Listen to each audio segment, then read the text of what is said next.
We live in a world where weak men would rather guilt the strong than become strong themselves. It's no wonder we have a crisis of masculinity, simultaneously aligned with the collapse of Western societies. Men step down, leaving the door wide open to tyranny, cruelty, and the beast in man. That word, man. What does it mean to be a man? There are many modern connotations of what it is to be a man. Men cherry pick an area where they can excel. Physical prowess, the accumulation of wealth, the mastery of a craft. Anything to distract them from the void in their hearts and its accompanying message. You are so much more, if only you weren't so afraid. It is this voice that twists a man's mind and creates a suffering like no other. There are many opinions of what a man truly is. The struggles of men of old have experienced suffering and hardships we have never known, and often could not possibly comprehend. We believe due to technology that the human mind has progressed too, but it hasn't. It is sliding down as fast as technology is advancing. But man doesn't seem to care. Why is this? Because he hasn't understood what will happen to him when he hands all of his sovereignty over to machines and those that run them. The beginning of this is there for all to see. Men are decaying, dying, unable to perform their duty as men. He can sit in a castle and yet feel the immense pain of the man he is too frightened to be. We are reminded of the words of William Wallace. All men die, but not all men really live. Why has man settled for the half-man he has enslaved himself to be? We were told we could avoid courage and integrity and still have joy and meaning. It was a lie.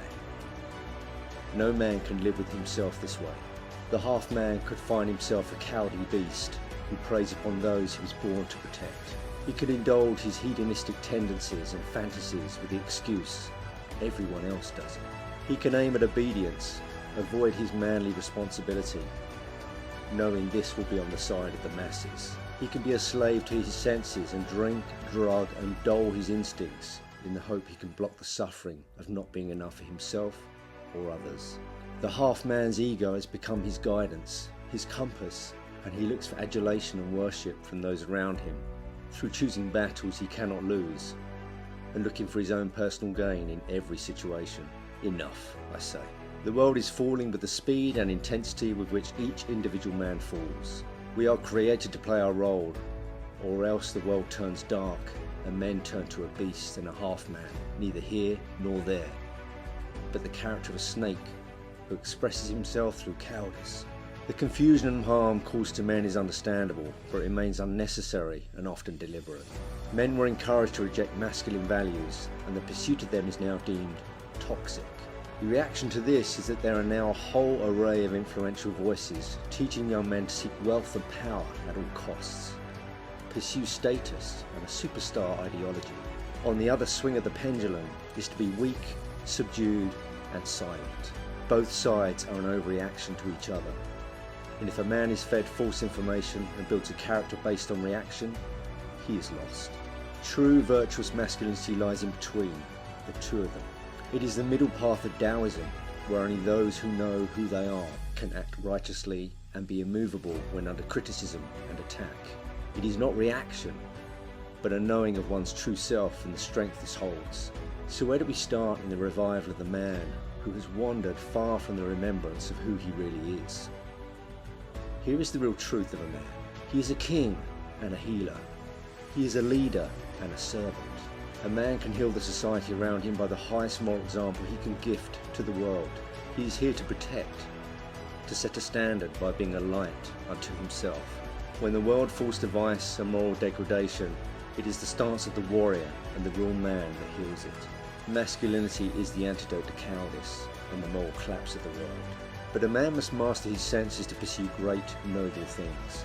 Like an arrow pointing to the target, a man who masters his senses will have great energy, great direction, and be able with clarity and poise to aim everything, including himself, at the target he has chosen.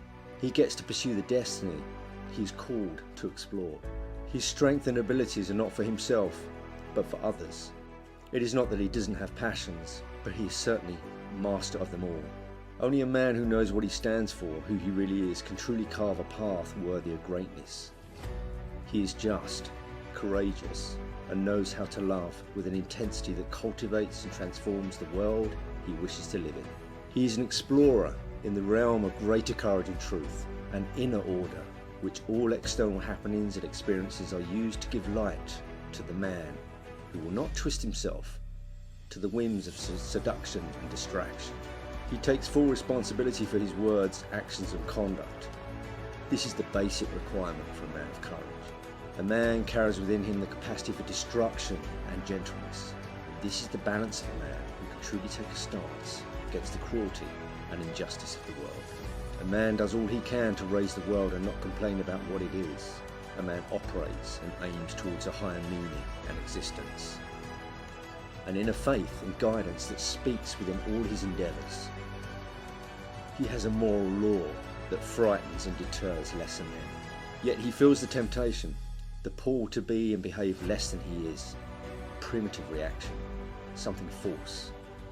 But knows this is the test, and each victory is to place himself within an almost godlike potential. Each man must therefore strive to move beyond the enticement to become the half-man. He must rise, expand, transcend above the desires and temptations of the physical body and reconnect with the sacred and divine masculine power that heals the world through his own example, his own being. The gateway is narrow and there are no queues here, but it is here a man will remember himself and his true nature, perhaps for the very first time.